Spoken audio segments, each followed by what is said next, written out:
Bienvenidos a la parte número 2 de herencia mendeliana.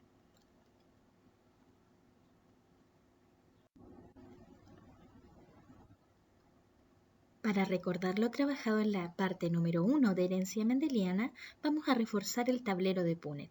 En el tablero de Punnett colocamos a los gametos tanto de la parte materna como paterna en la parte superior del tablero e inferior del tablero, en la parte izquierda, y podremos entrecruzar los gametos.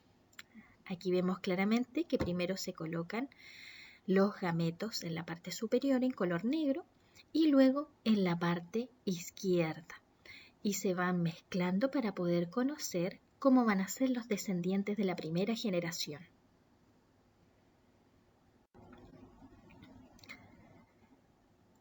También vamos a reforzar los conceptos de homocigoto y heterocigoto. Homocigoto puede ser dominante o recesivo. Homocigoto dominante con las 2 letras en mayúscula y homocigoto recesivo con 2 letras minúsculas. Por el contrario, un gameto que sea heterocigoto va a tener una letra mayúscula y una letra minúscula.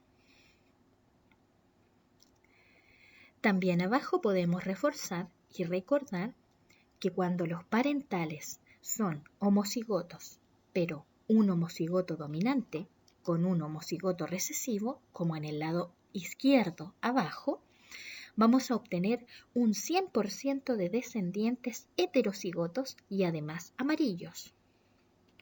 Mientras que en el caso en donde los parentales sean ambos heterocigotos, quiere decir de que ambos tienen A mayúscula y A minúscula, vamos a obtener en la primera generación o F1 un 50% de descendientes heterocigotos, un 25% de homocigoto dominante y un 25% de homocigoto recesivo.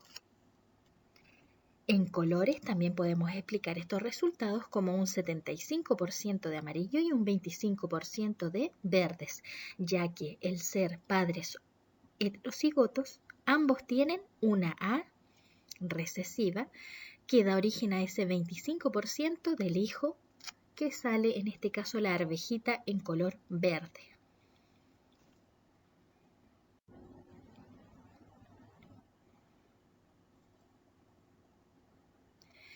Para reforzar la primera ley de Mendel, podemos explicar lo que es un cruzamiento de prueba.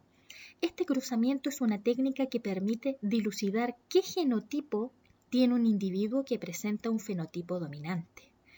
Para ello se utiliza un cruzamiento con un homocigoto recesivo y según sea el resultado de la descendencia, se deduce el genotipo en cuestión.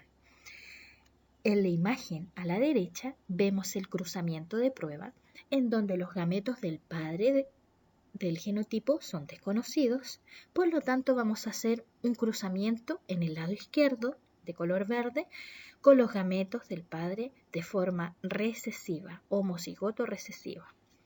Como resultado obtenemos que si toda la descendencia tiene el fenotipo dominante, significa que el padre es homocigoto dominante. En el caso de abajo dice que la razón es 1:1 entre los descendientes amarillos y verdes, por lo que indica que el padre es heterocigoto. Esto lo podemos realizar entonces cuando no sabemos el genotipo de uno de ellos, de uno de los parentales.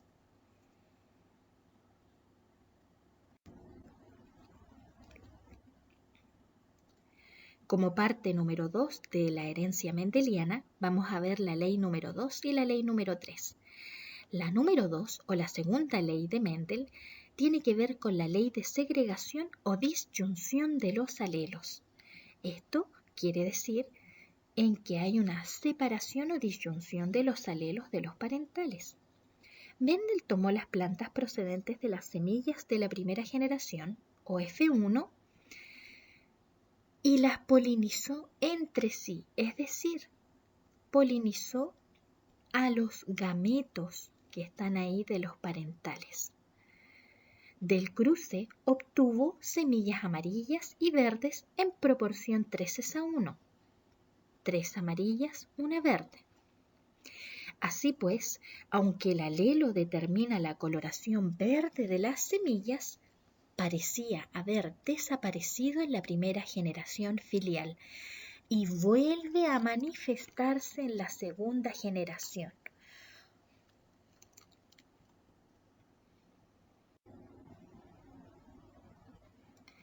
Aquí podemos ver nuevamente una explicación de la segunda ley de Mendel, en donde tenemos ambos padres arriba heterocigotos de color morado y en sus descendientes, al cruzar dos padres heterocigotos, vamos a tener una proporción de 3:1, en donde 3 van a ser la coloración púrpura, pero uno va a ser de color blanco, un color que aparentemente había desaparecido, pero ahora vuelve a aparecer. Decimos que había desaparecido porque ambos parentales son púrpuras heterocigotos, sin embargo, al cruzar dos heterocigotos, podemos ver que vuelve el rasgo otra vez a aparecer de color blanco.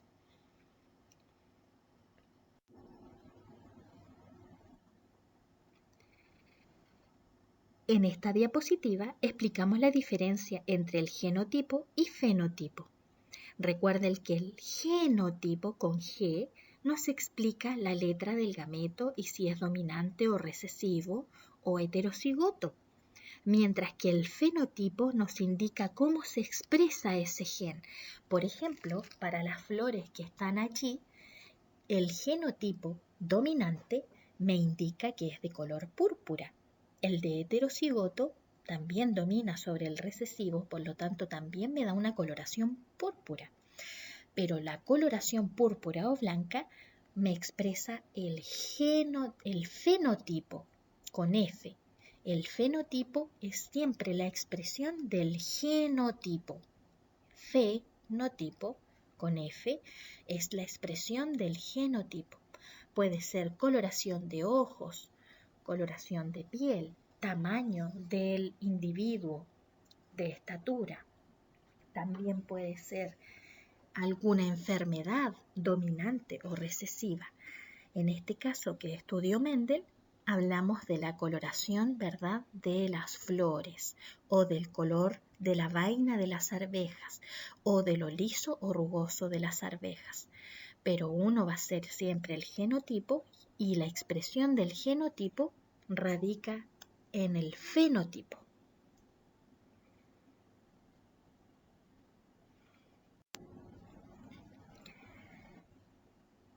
Ahora vamos a explicar una obtención de gametos cuando tenemos más de un carácter. Ahora no solamente tenemos al carácter de la letra A, sino también de la letra B.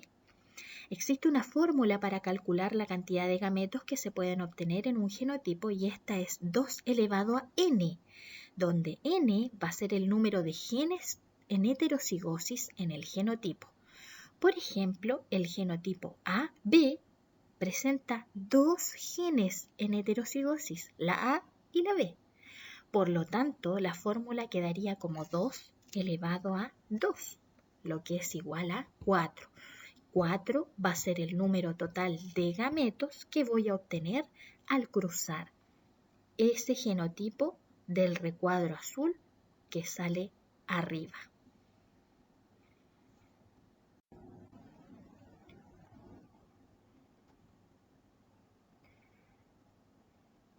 Podemos ver que en la segunda ley de Mendel, siempre al hacer un cruzamiento, vuelven a aparecer algunos rasgos que en primera instancia podríamos pensar que estaban desaparecidos. Es así como al cruzar esos rasgos heterocigotos, como los parentales, podemos ver en el cuadro en donde tenemos la generación 1 y la generación 2,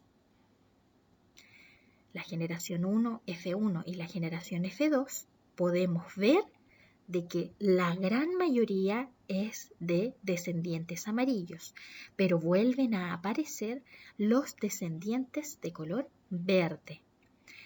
Finalmente, en una proporción fenotípica, en el resultado de F2 podemos ver que 9 es a 3, es a 3, es a 1 son los resultados.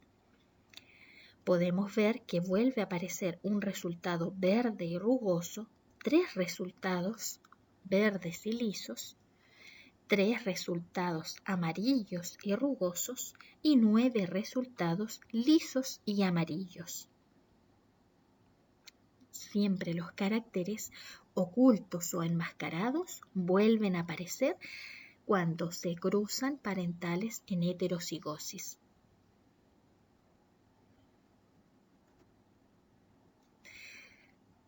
Por lo mismo se dice que la ley de asociación independiente o segunda ley de Mendel, cada rasgo se transmite con independencia de la presencia o no del otro carácter.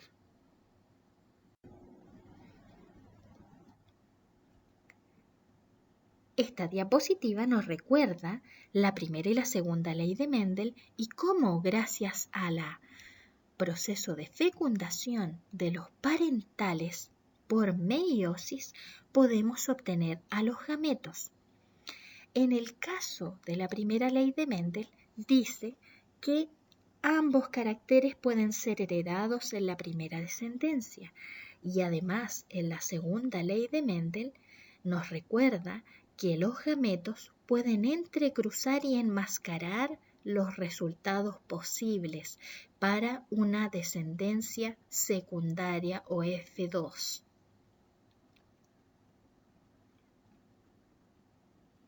También podemos apreciar que el resultado de la F1 de la primera ley de Mendel, al cruzar esos descendientes, vuelven a aparecer otros descendientes que antes no habían sido visualizados.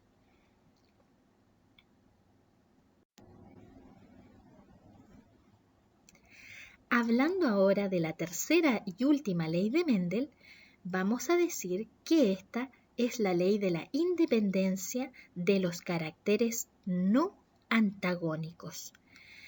En este caso, Mendel se planteó cómo se heredarían dos caracteres y para ello cruzó guisantes amarillos y lisos con verdes y rugosos. Y en la primera generación obtuvo guisantes amarillos y lisos.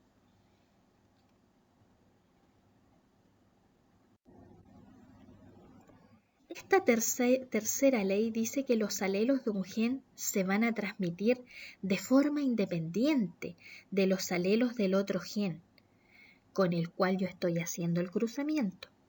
Y el carácter del color, por ejemplo, de ojos, no va a influir en la transmisión del carácter del color de cabello o en la estatura del individuo, porque son caracteres independientes. Y el hecho, en este caso, de que la semilla, una sea amarilla y lisa, con otra que sea verde y rugosa, no va a influenciar en sus caracteres porque cada uno se transmite de forma independiente y además puede ser enmascarado cuando son heterocigotos, pero con el traspaso de los años y de las generaciones, estos genes pueden volver a aparecer y a expresarse en la segunda o en la tercera generación.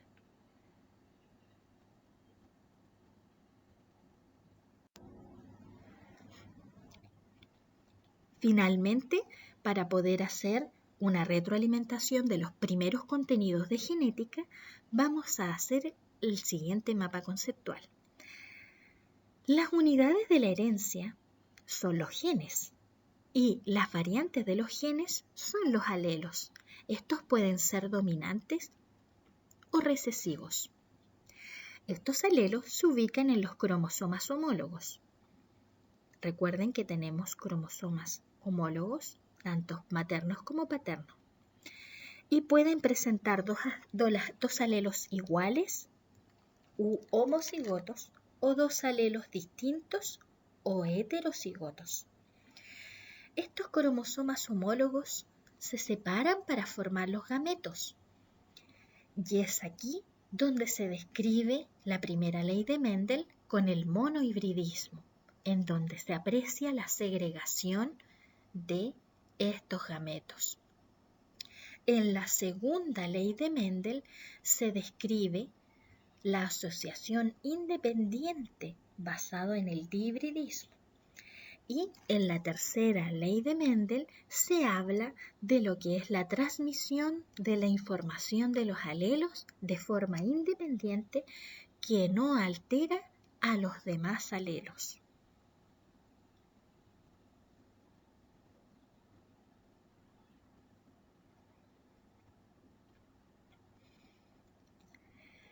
Durante la próxima sesión vamos a ver la herencia no mendeliana, en donde también hay muchos conceptos que aprender. Los invito a reforzar los contenidos, realizar los ejercicios con las resoluciones enviadas y presentar las dudas que puedan tener para ir avanzando en algunos contenidos de ahora herencia no mendeliana que próximamente vamos a aprender. Nos vemos pronto. Un abrazo. Los quiero mucho.